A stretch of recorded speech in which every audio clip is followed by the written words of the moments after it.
Have you ever wondered why Friday the 13th is considered unlucky? The answer might be hiding in a story of betrayal, a terrifying curse, and a mystery that connects the Knights Templar to the lost city of Atlantis.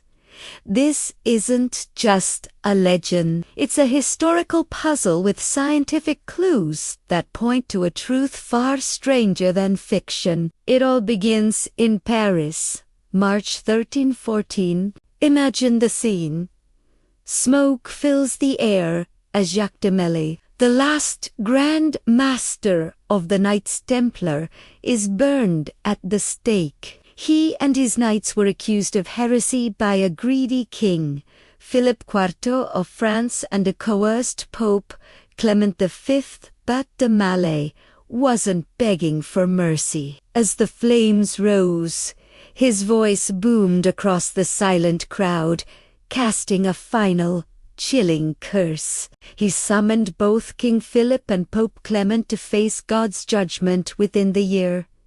And the curse worked. Just a month later, Pope Clement died suddenly. By November, King Philip, in the prime of his life, suffered a fatal stroke during a hunt. The two most powerful men in Europe were dead, exactly as the Templar Grand Master had predicted. The curse was fulfilled, and the world believed the Knights Templar were finished. But that was just the beginning of the real story. The official end of the Templars started years earlier, on Friday, October 13, 1307. That's the real origin of the superstition. On that day, King Philip ordered the arrest of every Templar in France, hoping to seize their legendary treasure. But when his soldiers stormed their headquarters, they found almost nothing. The vaults were empty. The knights were gone. And most importantly, the entire Templar fleet, one of the most powerful naval forces of its time, had vanished from the port of La Rochelle the night before.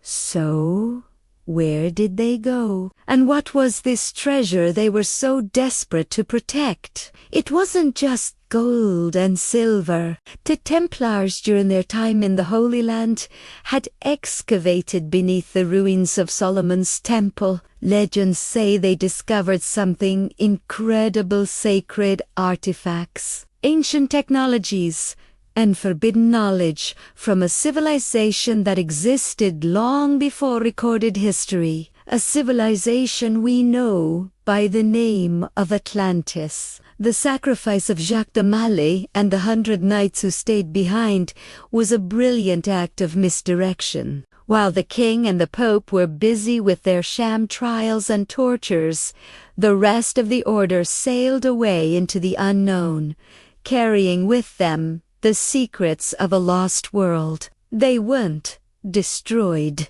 They just went underground, becoming a hidden force, a secret society dedicated to guarding this ancient wisdom. So, where's the proof? This is where history meets modern science. Let's fast forward to today. Have you ever heard of the Richat Structure? Located in the Sahara Desert in Mauritania, it's a massive, circular geological formation, often called the Eye of the Sahara.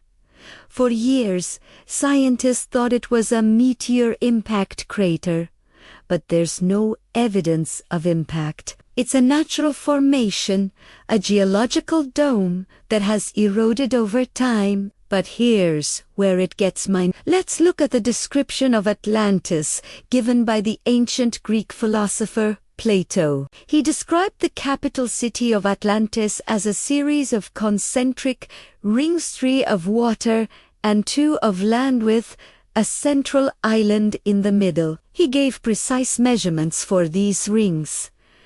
Now, compare that to the Richat Structure. It has the same concentric ring layout, and when you scale Plato's measurements, they match the dimensions of the Richat Structure almost perfectly. Plato also mentioned mountains to the north of the city, and sure enough, there are mountains to the north of the Richat Structure. He said it was located near the sea, and geological evidence shows that this part of the Sahara was once connected to the Atlantic Ocean.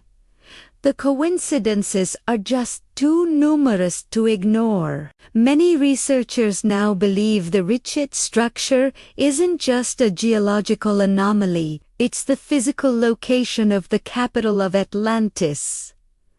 But what happened to it? The story says Atlantis was destroyed by a cataclysm, earthquakes and floods. Recent studies on climate change have shown that around 12,000 years ago, a massive influx of fresh water from melting glaciers in North America, known as the Younger Dryas event, caused catastrophic sea level rise and global climate chaos. This event perfectly aligns with the timeline of Plato's story of Atlantis' destruction. So, what if the survivors of this catastrophe, the Atlanteans, spread across the globe, carrying their advanced knowledge with them? They become gods of ancient mythology, the ones who taught humanity how to build pyramids, how to chart the stars, and how to create civilization. This knowledge was passed down through secret societies, from ancient Egyptian priests to, you guessed it, the Knights Templar. Think about it. The Templars were more than just warrior monks. They were bankers, engineers, and navigators. Their cathedrals were built with a knowledge of sacred geometry that baffled their contemporaries. They had maps that showed lands across the Atlantic long before Columbus. Where did they get this information? Perhaps from the very texts they recovered from beneath Solomon's temple texts that contained the surviving legacy of Atlantis. Their treasure wasn't gold. It was the blueprint of a lost golden age. The disappearance of their fleet wasn't an escape. It was a strategic relocation. They scattered across the globe, to Scotland, to Portugal, and perhaps even to the Americas, carrying their secret knowledge to preserve it for a future time when humanity would be ready for it. Secret societies like the Freemasons, which many believe are the direct descendants of the Templars, still use symbols and rituals that echo this ancient wisdom. The story of the Templars is not just a medieval tale. It's a thread that connects us to a deep, forgotten past. The curse of Jacques de Molay wasn't just revenge. It was a promise that the truth would survive. The Richat Structure isn't just a circle in the sand. It's a potential scar left by a mighty civilization. And the hidden treasure of the Templars might be the knowledge that is slowly re-emerging today, telling us that our history is far grander and more mysterious than we have ever been taught. The truth is out there, written in stone, in ancient texts, and in the stars. We just have to be brave enough to look. Thank you so much for joining me on this incredible journey through history and mystery. If you found this as fascinating as I do, please hit that like button and subscribe to the channel for more deep dives into the secrets of our past. And don't forget to ring the bell so you never miss an update. What do you think? Let me know your thoughts in the comments below. Until next time, keep questioning everything. Hey everyone, and welcome back to our deep dive into history's greatest mysteries. In our last episode, we witnessed the dramatic downfall of the Knights Templar, arrested and disbanded on a single fateful day.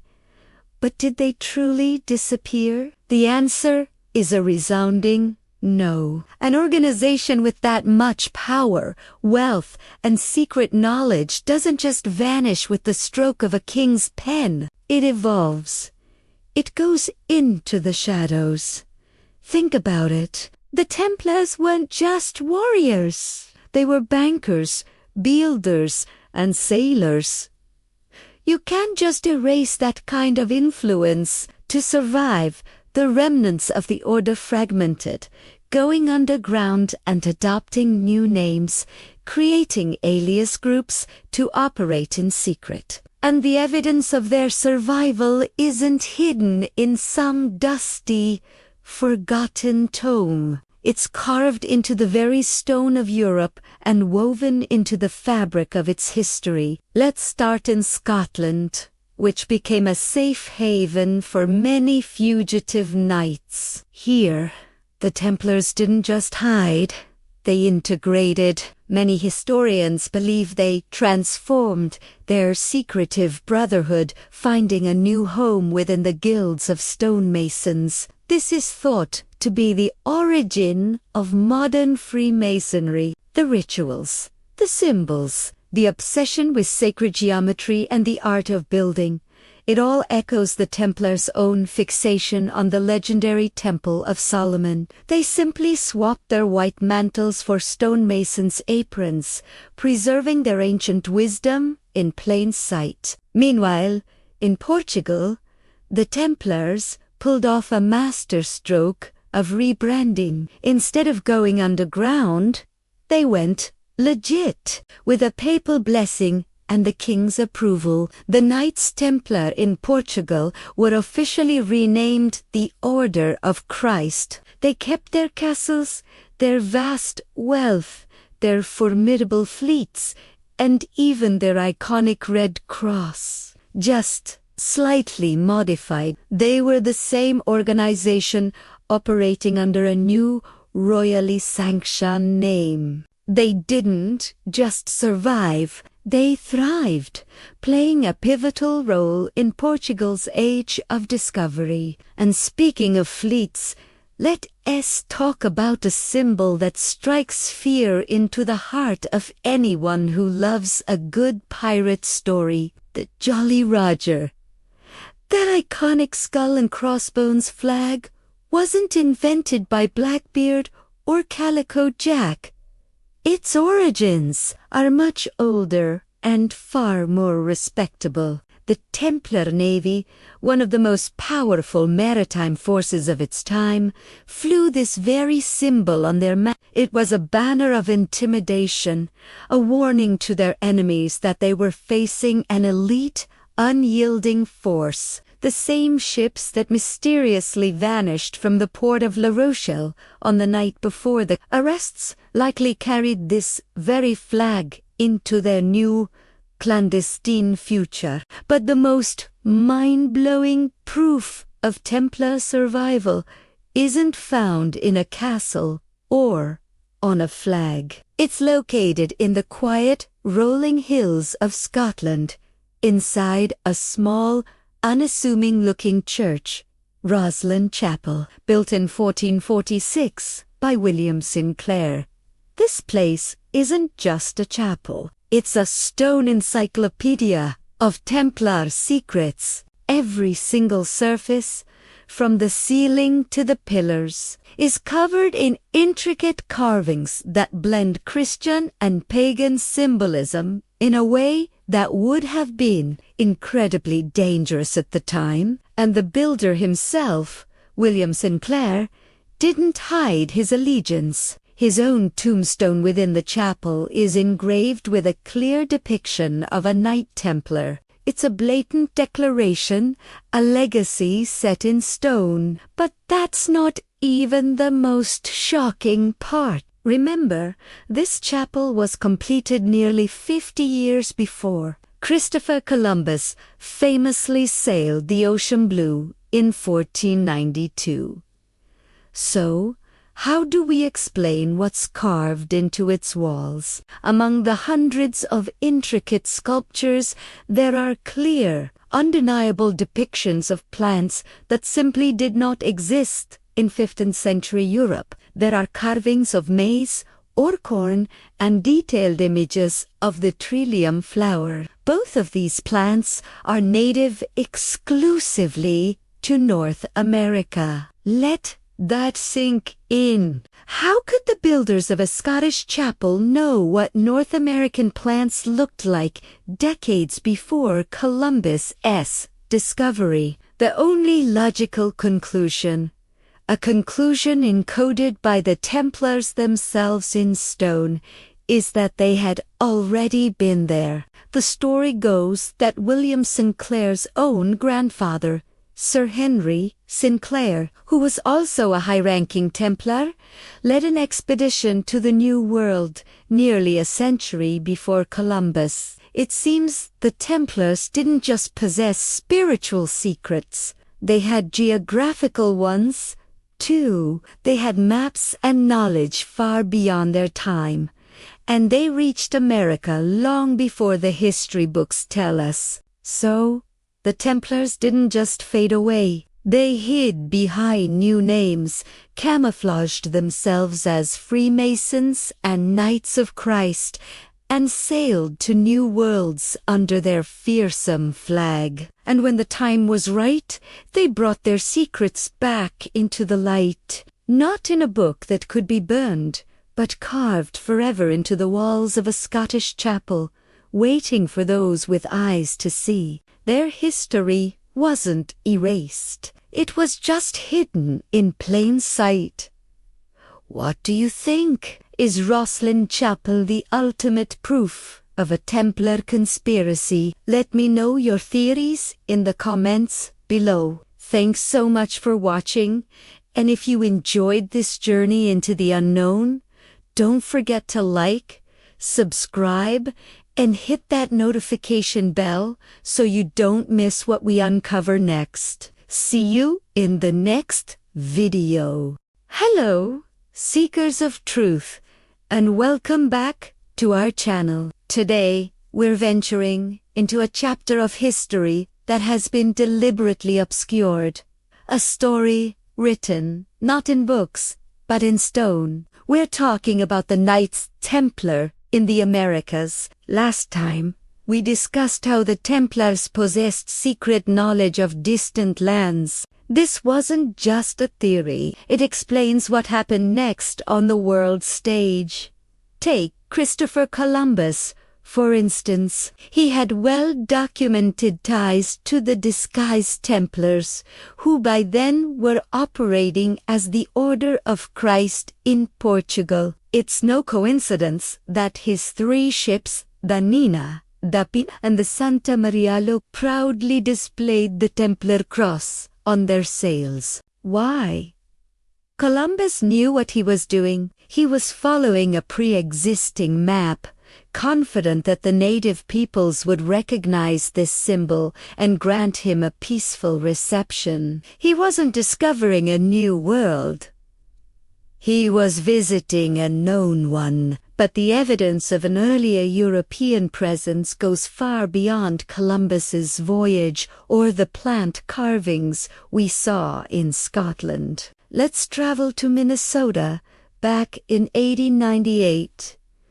A farmer, Olaf Eichmann, was clearing his land when he unearthed a massive, flat stone tangled in the roots of an old tree. This was the Kensington Rune Stone. Engraved on its surface were runic inscriptions that, when translated, told an astonishing story. They detailed an expedition of Norse explorers who had traveled to this very spot in the year 1362, 130 years before Columbus. Now, what does Templar tradition whisper about these? It suggests that the first Vikings to make this journey were, in fact, Templars in disguise. They were seeking refuge after the persecution in Europe, carrying with them the legendary treasure of the order.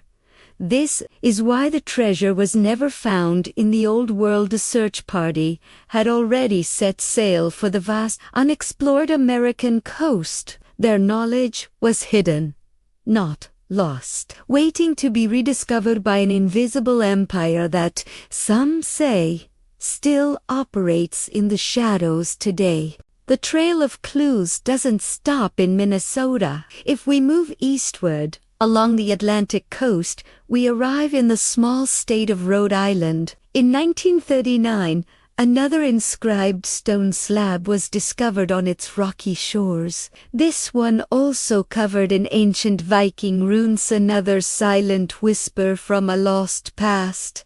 But just 20 kilometers from that very spot stands a structure that truly defies explanation. A mystery that has puzzled historians for centuries, the Newport Tower. What is this tower? Imagine a solid, circular stone structure supported by 8 thick pillars, standing silent and solitary against the coastal winds. For centuries, local rumors and folklore have claimed it was built by legendary Viking navigators, or perhaps even by the Templars who came before them. The timeline suggested by these legends places its construction around the year 1500, and its purpose, not a fortress, but an ancient observatory, perfectly aligned to track the solstice's star map, literally engraved in stone. Of course, if you visit the local museum, you'll be given a much more mundane explanation. They'll tell you it was simply the foundation of a colonial-era windmill built by Governor Benedict Arnold, great-grandfather of the famous traitor. But here's the thing. Records and folklore from the early 1800s, long before it became a tourist attraction, consistently credited its construction to Vikings or other ancient forces. The windmill theory only came about much later. Let's think critically for a moment. Why would a windmill tower need 8 distinct pillars? A single, solid column would be far stronger and easier to build. Why the complex 8-arched design? The answer, for those who dare to look beyond the official narrative, pulls us away from colonial windmills and deep into the realm of esoteric knowledge, specifically Gnosticism. For the Gnostics, a mystical branch of early Christianity that deeply influenced Templar beliefs, salvation was achieved through divine knowledge, and in their complex system of symbols, the number 8 held immense power. It wasn't just a number, it represented completion, cosmic balance, and spiritual rebirth. The octagon was a sacred shape. Could the Newport Tower be a physical manifestation of this belief? An 8-pillared temple encoding sacred geometry. This symbol, this encoded number 8, doesn't just end in Rhode Island. It's a golden thread that stretches across oceans and civilizations. It connects the mysterious pre-Columbian presence in America to some of the greatest architectural mysteries in human history.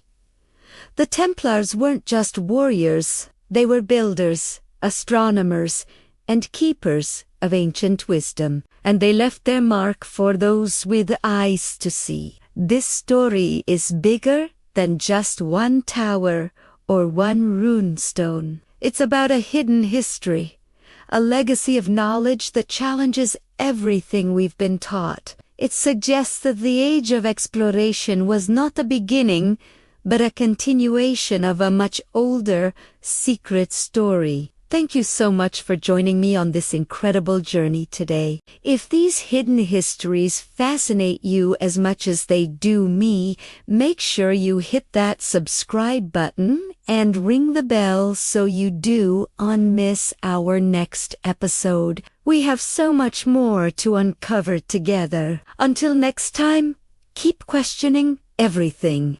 Have you ever heard of the Newport Tower in Rhode Island? This mysterious structure holds a key, a numerical code that unlocks a secret network stretching from the Americas all the way to the most enigmatic place on Earth, Egypt. The number is 8. We all learn in school that the Great Pyramid of Giza has 4 sides. But what if I told you that's not the whole story? At sunrise and sunset on the equinoxes, a fascinating phenomenon occurs. Shadows reveal that each of the pyramid's 4 faces is actually slightly indented, creating a total of 8 sides. This isn't a construction flaw. It's a deliberate, brilliant design. This 8-sided figure echoes the same sacred symbolism of wholeness found in the Newport Tower and in ancient Gnostic philosophy. It's whispered that even today, the lineage of the Knights Templar conducts secret initiation rites within the dark, powerful chambers of this ancient wonder. For the order, Egypt wasn't just the land of pharaohs. It was a primary source of their original, guarded wisdom. This pattern, this obsession with the number 8, is a thread woven throughout Templar history. Look at the Maltese cross, the emblem of medieval chivalric orders closely linked to the Templars. How many points does it have? 8. This isn't a coincidence. It's a code. Explore buildings historically connected to the order, and you'll find this code written in stone.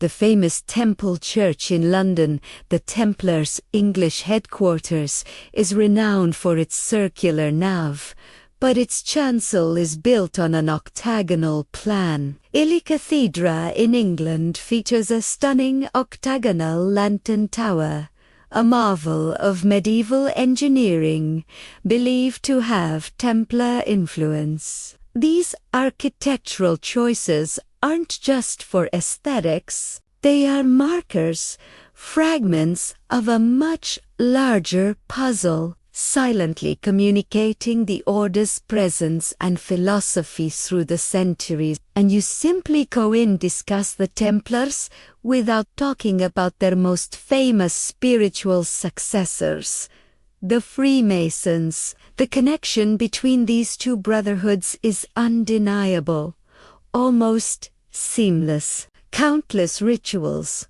symbols, and core beliefs are shared between them. Just like the Templars, Freemasons trace their spiritual origins back to the builders of the legendary Temple of Solomon. Let's travel north to the mystery of Oak Island in Nova Scotia. In 1795, a strange depression in the ground was discovered, which became known as the Money Pit. Early excavators supposedly found a stone slab inscribed with symbols that some have linked to the Templars. And guess who has been involved in almost every major treasure hunt on that island since?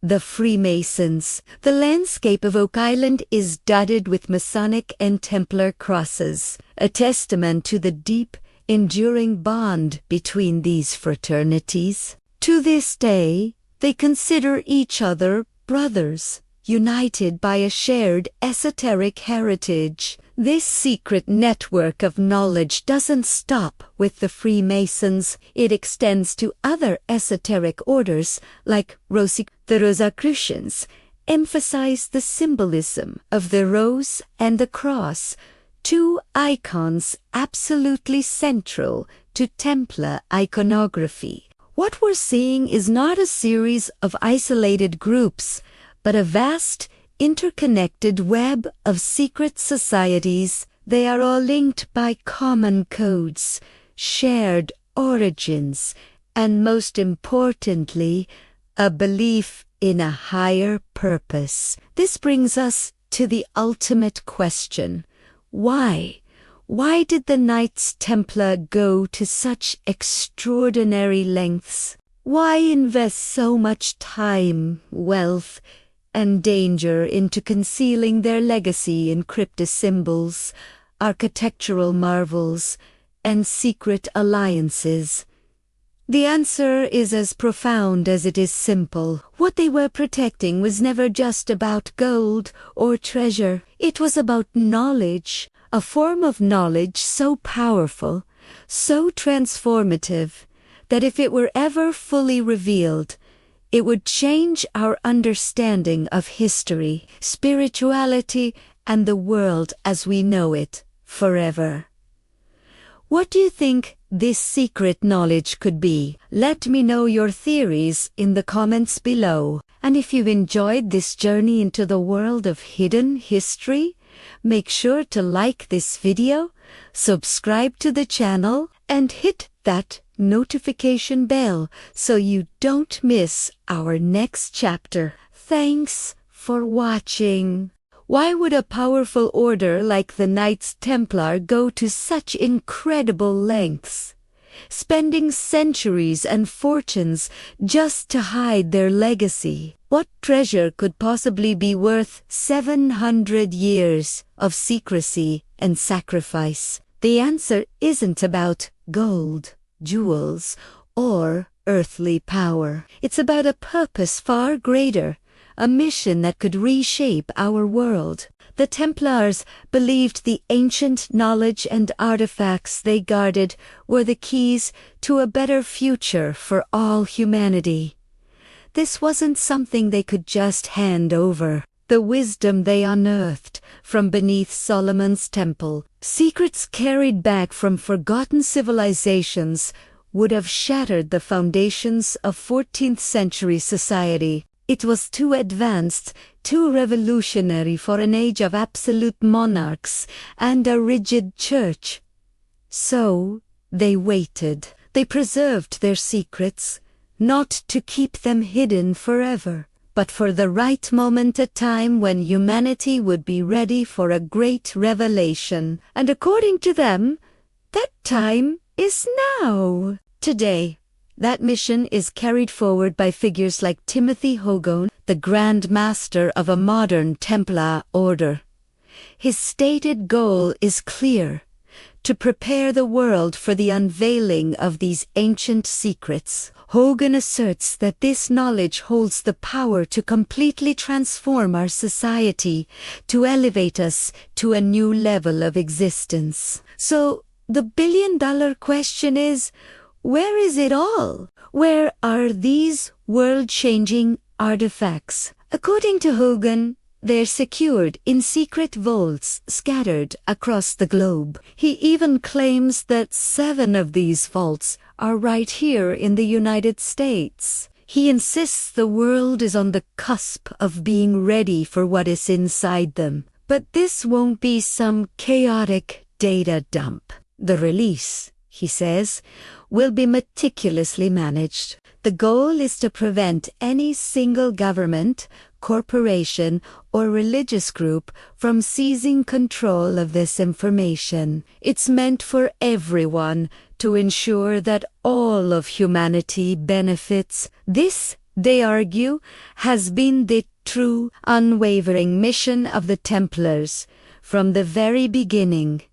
The pursuit of total freedom. Freedom from tyrannical rulers, and spiritual freedom from dogmatic control. A dream that was impossible in the 14th century might just be achievable today. Doesn't it feel like we're standing on the edge of something huge? Millions of people around the world share this feeling, a mix of anticipation and unease. We see the endless conflicts, the deep-seated divisions, the failures of our institutions, and we know this can't be all there is. We've reached a breaking point. Now, just imagine for a moment, imagine what our lives would look like if we suddenly had access to this lost wisdom. It wouldn't just be an update. It would be a complete revolution. We could finally realize the dream that visionaries like Nikola Tesla chased: free, clean energy for the entire planet. Think about a world of true abundance, a world where every single person has access to nutritious food, clean water, and the means to live a long, healthy life free from disease. In such a world, what would be the point of crime, poverty, or war? They would become obsolete relics of a less enlightened time. All of this, they claim, is possible because of what's hidden in those vaults. A total paradigm shift, but this raises an even deeper question. The Templars found this knowledge beneath the Temple of Solomon, yes, but where did it come from originally? The legends and the clues they followed pointed to an even more ancient source, a lost world that most of us have dismissed as pure myth, a place that existed before our recorded history began. To understand the Templars' ultimate goal, we have to follow the trail back to a civilization that possessed technology and wisdom that could make our modern world look primitive. We have to go back to the legendary lost city of Atlantis. That's where the true story begins. Thanks for joining me on this journey into the unknown. If you're as fascinated by these mysteries as I am, make sure to hit that subscribe button and turn on notifications so you not miss what's coming next. We're just getting started. Have you ever heard a name that sends a shiver down your spine? A name that echoes with myth and mystery: Atlantis.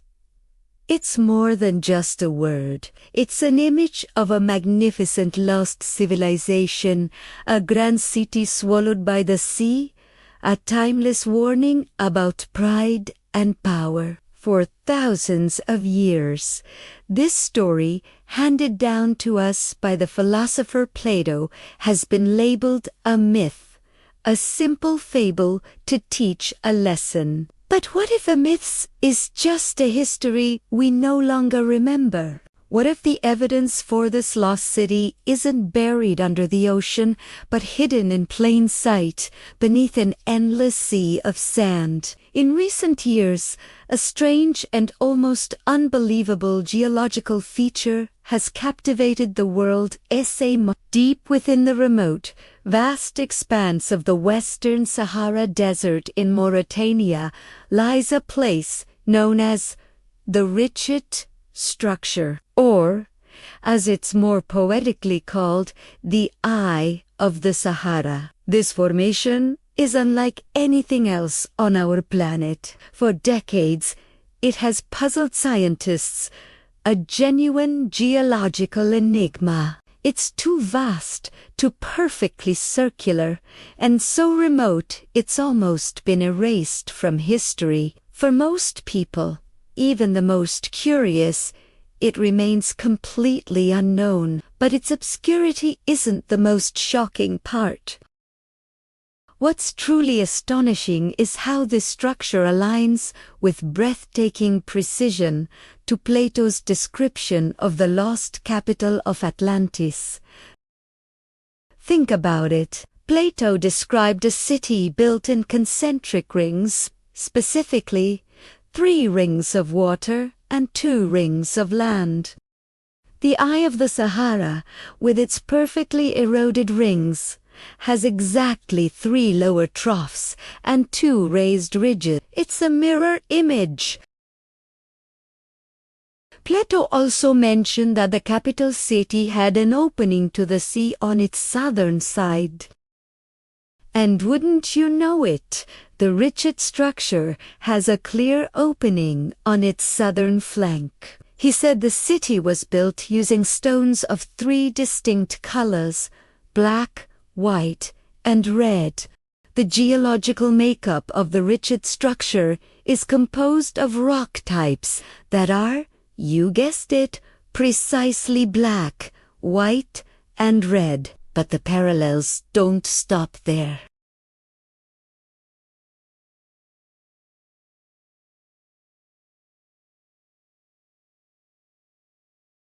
Plato specified that the city was nestled against a vast, rectangular plain, and again, the Richat Structure sits at the southern edge of a rectangular plain stretching for hundreds of kilometers. These coincidences alone are enough to make anyone pause and question what they thought they knew. But believe me, this is just the tip of the iceberg. New evidence unearthed from forgotten historical documents and modern scientific studies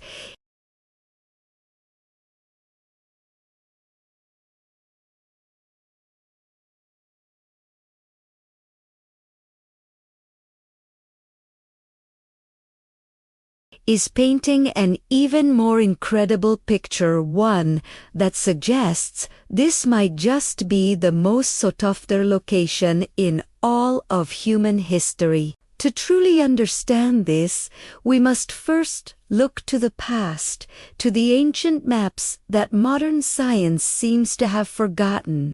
Let's journey back in time to an era when cartography was as much an art as it was a science. One of the most famous and perplexing maps is the one created by the father of history, around 450 BC. His map of the known world is surprisingly accurate in many areas, but it features one massive anomaly in northwest Africa. It depicts a large, circular inland sea, or a vast mountain range encircling a body of water, right where the Sahara Desert is today. For centuries, this was dismissed as a mistake, an explorer's tall tale. But was it? What if Herodotus wasn't wrong? What if he was mapping a world that no longer exists? Geological evidence now supports a radical theory: the Green Sahara.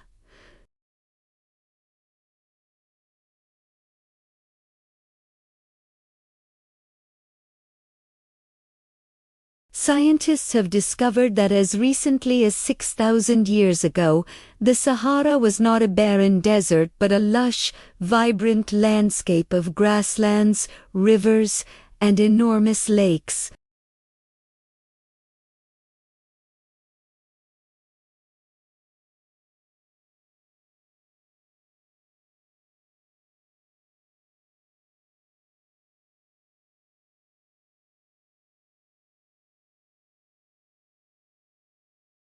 The structure itself would have been an island city in the center of a massive inland bay connected to the Atlantic Ocean.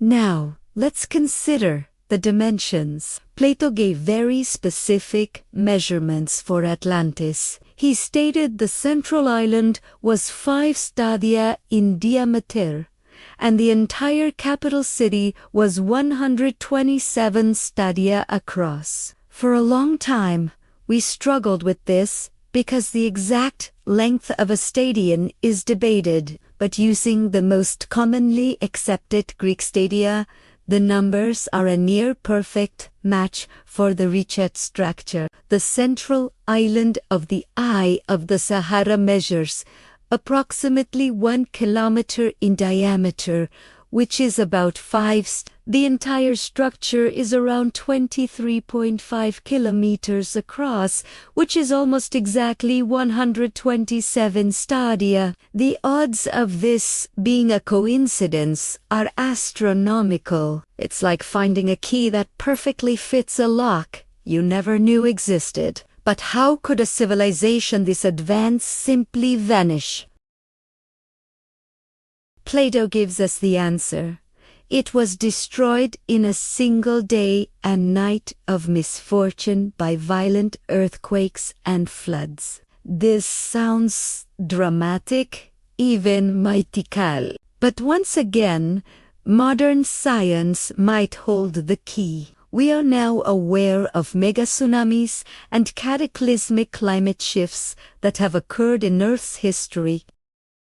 One such event is the Younger Dryas impact theory, which suggests a comet or asteroid fragment struck the Earth around 12,800 years ago, triggering a rapid and catastrophic global cooling event. This event would have caused immense sea level rise, widespread earthquakes, and volcanic activity, exactly the kind of apocalypse Plato described. If a civilization like Atlantis existed near the coast, it would have been utterly annihilated. The subsequent climate shift could have then rapidly turned the lush Sahara into the arid desert we see today, burying the ruins of a once great empire under sand and hiding it from the world for millennia. The story Plato tells is not just about a city.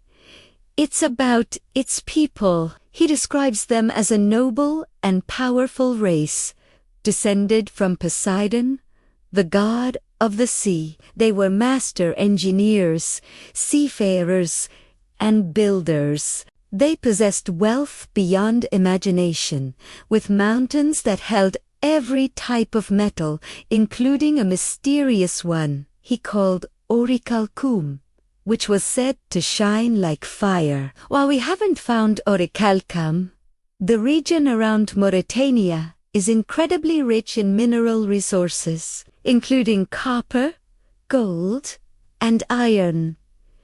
It's plausible that an ancient alloy, now lost to time, could have been what Plato was describing. He also mentions elephants roaming the land in great numbers. Skeptics often point to this as proof that Atlantis couldn't be in the Sahara. But again, a green Sahara changes everything. Fossil evidence confirms that numerous large animal species, including elephants, giraffes, and hippos, once thrived in this very region. Every detail that once seemed to debunk the theory now seems to support it when viewed through this new lens. So, we have a location that matches the geography, the geology, the size, and the resources described by Plato.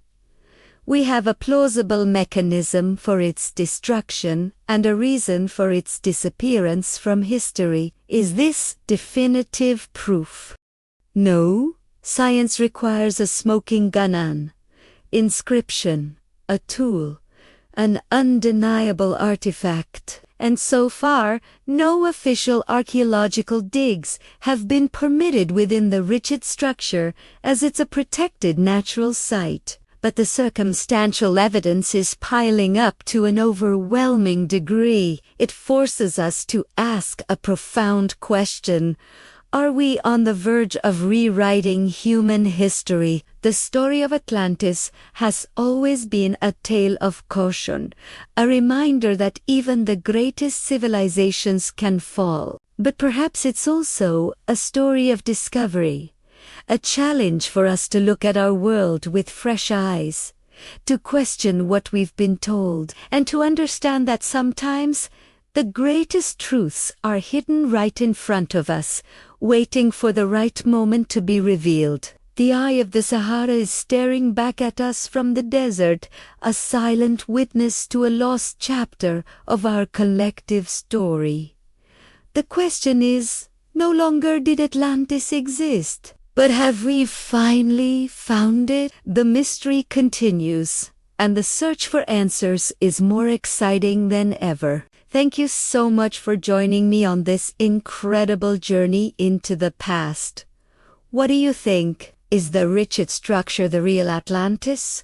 Or is it all just a mind-blowing coincidence? Let me know your thoughts in the comments below. If you enjoyed this exploration, please hit that like button, subscribe to the channel, and ring the bell so you don't miss our next deep dive into history's greatest mysteries. See you next time. To truly understand the Richat Structure's connection to Atlantis, we need to travel back 2,000 years and look at the records of the ultimate chroniclers. The ancient Romans, the Caesars, were obsessed with documenting every corner of their vast empire. That is so astonishing to uncover the work of a man named Pomponius Mela, who lived around 43 AD. He was the very first Roman geographer, and he created an incredibly detailed map of the known world. When you first look at Mela's map, you'll notice something interesting. It was originally oriented with east at the top, but if we rotate it to the familiar north-south alignment we use today, the outlines of Europe, Western Asia, and North Africa snap into focus. Now, let's zoom in on the northwest region of the Sahara Desert. Tucked away in the annotations, we find a name that will send shivers down your spine. Atlantia or Atlantor, essentially meaning the Atlanteans. There it is, right on a 2,000-year-old Roman map, in the exact same geographical area as the mysterious Richat Structure, direct reference to the lost civilization. This isn't just a wild guess. It's a historical breadcrumb trail. We already have the concentric rings, the opening to the sea, and the multicolored stones. This map is another powerful piece of the puzzle. It's an extraordinary coincidence, almost too perfect to be one. But believe it or not, this is just the beginning of the story. A great civilization is always defined by its wealth and resources. And according to Plato, Atlantis was an impossibly rich empire. Today, the Sahara is a barren wasteland, but its hidden history tells a completely different tale. A little-known British document from 1851, detailing the resources of ancient Mauritania, contains a shocking revelation. It describes this land, specifically the region of the Richat Structure, as possessing gold in considerable quantities. Think about that for a moment. The document even states that before the discovery of America, a large portion of Europe's gold supply came directly from Mauritania. This incredible historical wealth was personified by one man, King Mansa Musa of the Mali Empire, which included modern-day Mauritania. This man is widely considered the richest human being who ever lived. His fortune, derived from the region's gold mines, dwarfed that of today's billionaires. At their peak, these mines accounted for more than half of the entire world's gold supply. Plato's description of Atlantis was one of unimaginable riches. Here, in the very location pointed to by the Roman map, we find historical records of one of the greatest sources of wealth the world has ever known. Gold, just as Plato described. But the 1851 document doesn't stop at gold. It also describes ancient Mauritania as having an abundant source of another precious commodity, ivory. This is a crucial detail because Plato specifically wrote that the island of Atlantis had a great number of elephants. And once again, physical evidence backs this up. In ancient caves surrounding the Richat Structure, archaeologists have discovered stunning cave paintings. And what do they depict? Elephants. Elephants, massive herds of them, roaming a land that is now nothing but desert. So, let's recap. We have gold and we have ivory from a large elephant population, both found in the exact location of the Richat Structure, and both mentioned explicitly by Plato in his description of Atlantis. The pieces are all falling into place. It's a compelling case. But I know what you're thinking. Skeptics still point to one glaring problem. The Richat Structure today is an arid, desolate place. It's one of the driest places on Earth. Plato, in stark contrast, described the central island of Atlantis as a paradise with unique geothermal properties. He wrote about natural springs of both hot and cold fresh water, which the inhabitants used for their baths and gardens. This apparent contradiction has been the main reason many have dismissed the Richat Structure as a potential site for Atlantis. How could a lush island paradise exist in the middle of what is now the Sahara? The answer, however, lies buried not in ancient texts, but in a little-known scientific study from the late 1990s. This study focused specifically on the geology and hydrology of the Richat Structure itself. What these scientists found could rewrite everything we thought we knew about this mysterious place and provide the final, crucial link to Plato's lost city. The evidence is about to take a scientific turn, and you won't want to miss what comes next. Thank you so much for joining me on this incredible journey. If you're as fascinated by these mysteries as I am, make sure to hit that subscribe button and turn on notifications so you won't miss the next chapter. Se Yoshun. Hey everyone, and welcome back to our deep dive into history's greatest mysteries. In our last episode, we witnessed the dramatic downfall of the Knights Templar, arrested and disbanded on a single fateful day. But did they truly disappear? The answer is a resounding no. An organization with that much power, wealth, and secret knowledge doesn't just vanish with the stroke of a king's pen. It evolves. It goes into the shadows.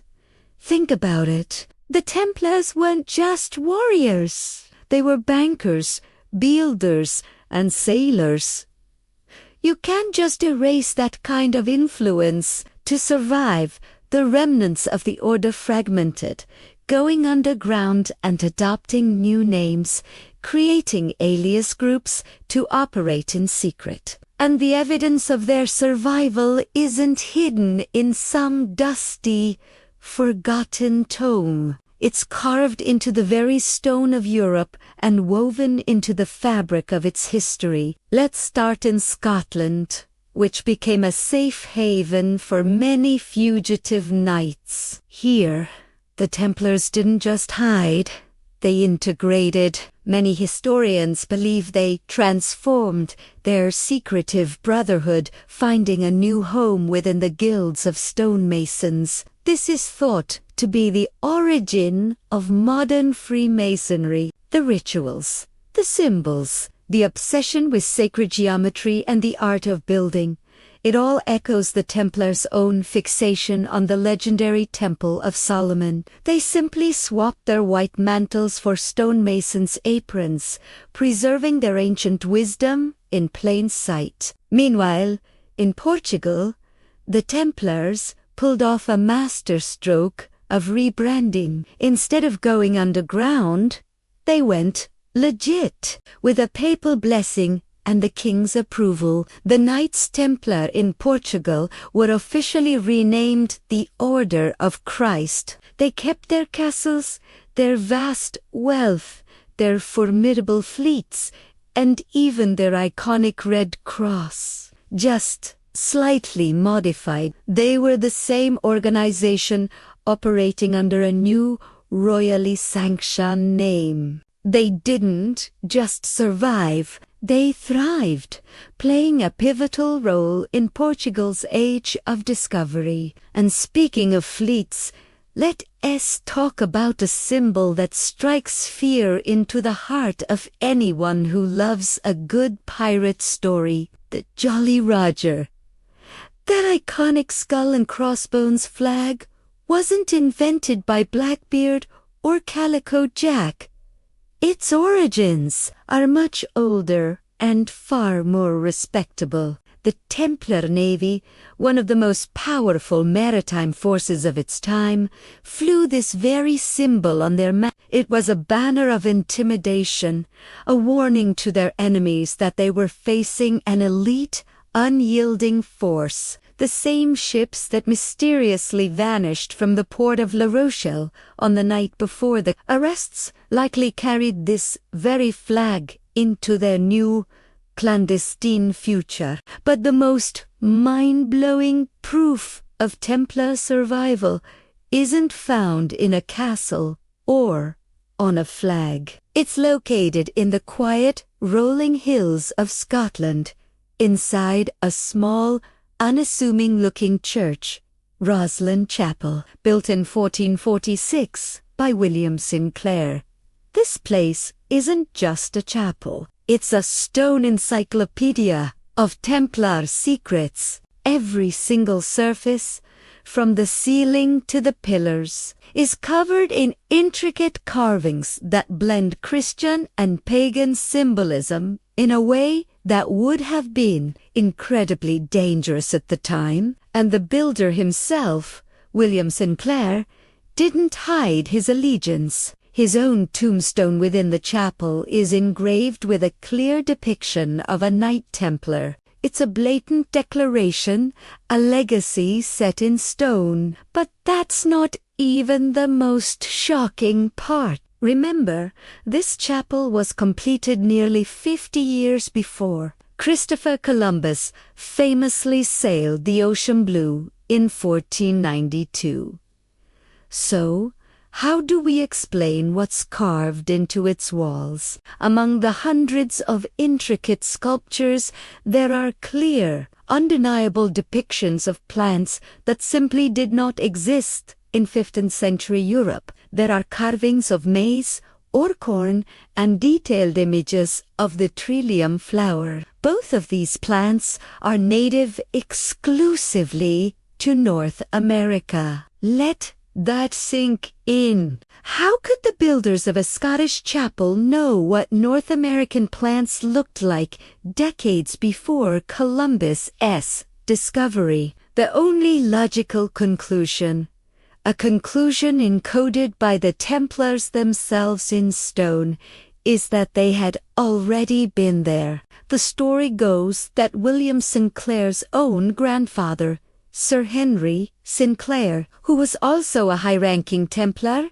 led an expedition to the New World nearly a century before Columbus. It seems the Templars didn't just possess spiritual secrets, they had geographical ones, too. They had maps and knowledge far beyond their time, and they reached America long before the history books tell us. So, the Templars didn't just fade away. They hid behind new names, camouflaged themselves as Freemasons and Knights of Christ, and sailed to new worlds under their fearsome flag. And when the time was right, they brought their secrets back into the light, not in a book that could be burned, but carved forever into the walls of a Scottish chapel, waiting for those with eyes to see. Their history wasn't erased. It was just hidden in plain sight.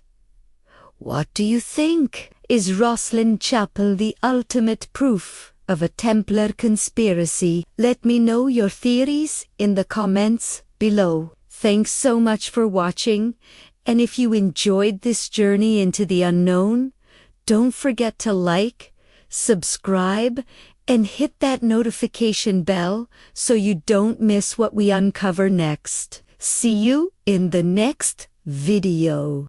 12,000 years ago, the Sahara was a vibrant, green world teeming with life. Today, it's one of the most desolate places on Earth.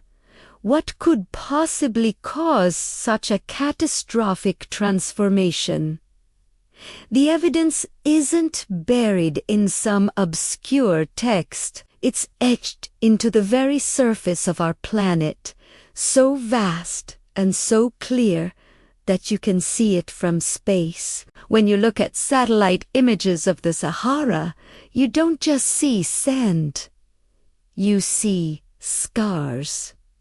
Scars of erosion. But this isn't the slow, patient work of wind over millennia. These are the unmistakable marks of water erosion on a scale that defies imagination. We're talking about gigantic drag marks, hundreds of kilometers long, as if a colossal hand clawed its way across the continent. Mainstream geology confirms it.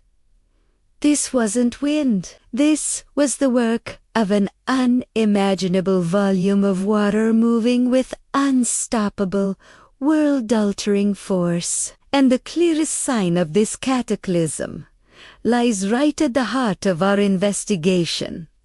The Richat Structure, the Eye of the Sahara.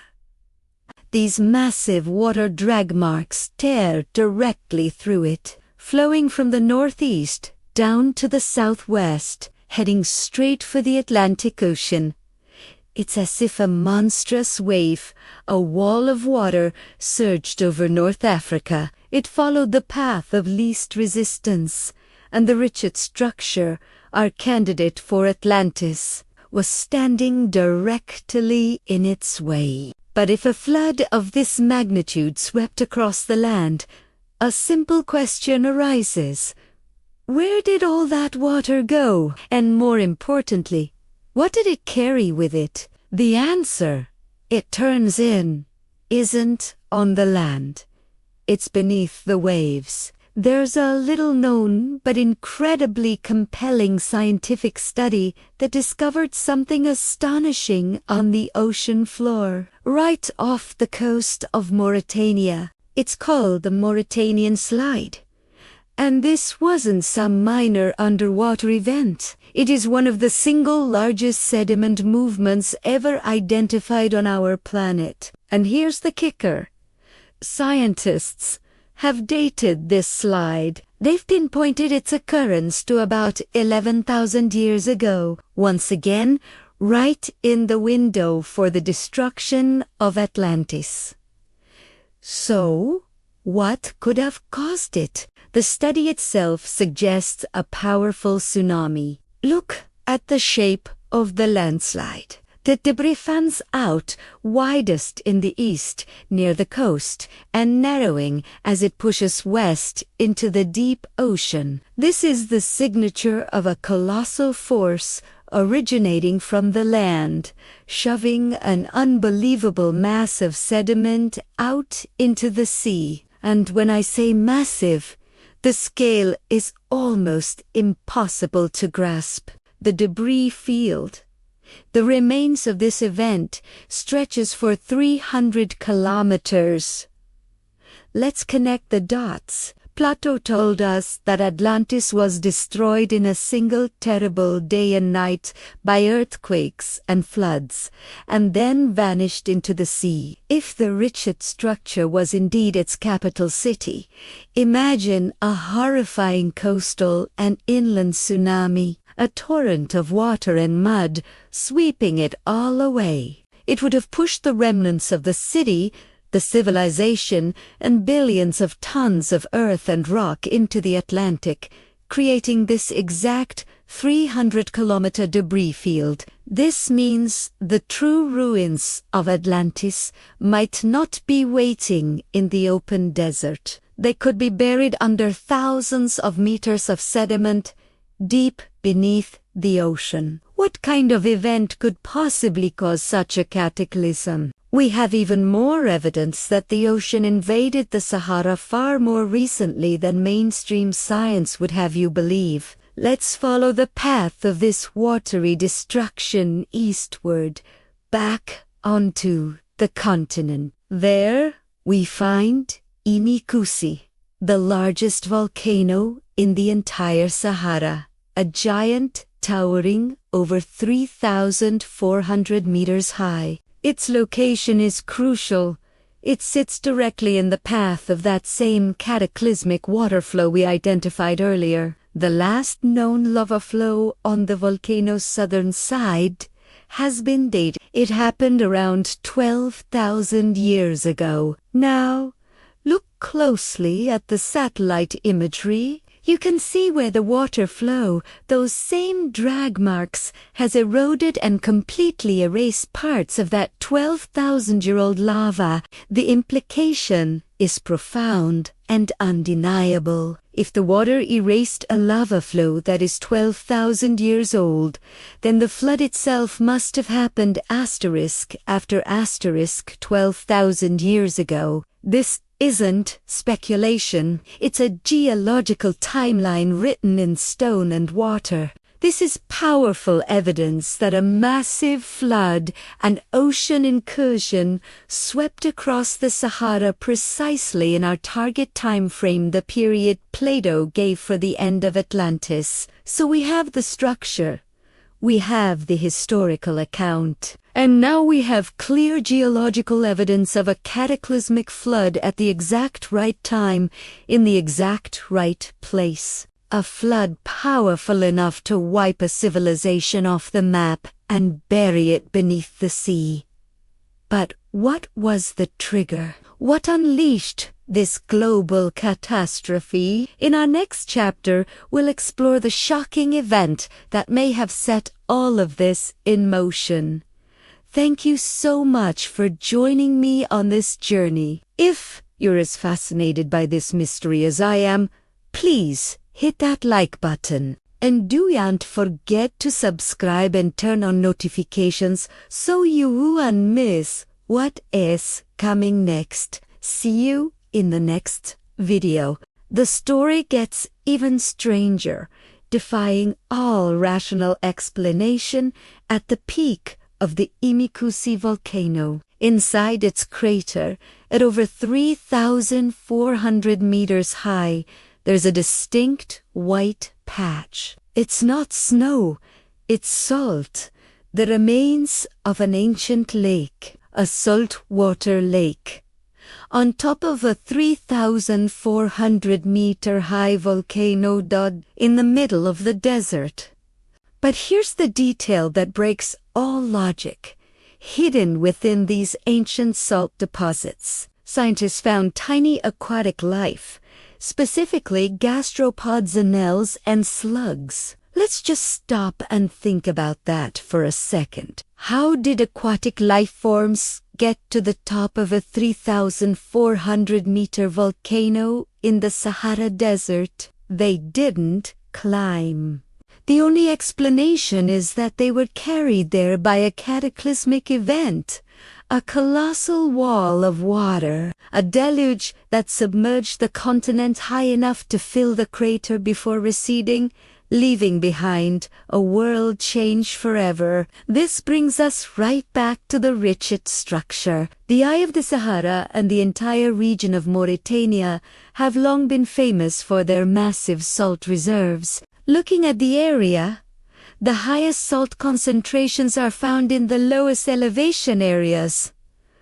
The logical conclusion, seawater settled there and then evaporated. But the final, irrefutable proof lies in biological dating. Little-known studies have found evidence of brackish aquatic life, including mollusks like oysters and clams, in the salty waters that once existed inside the Richat Structure. And here is the most crucial detail.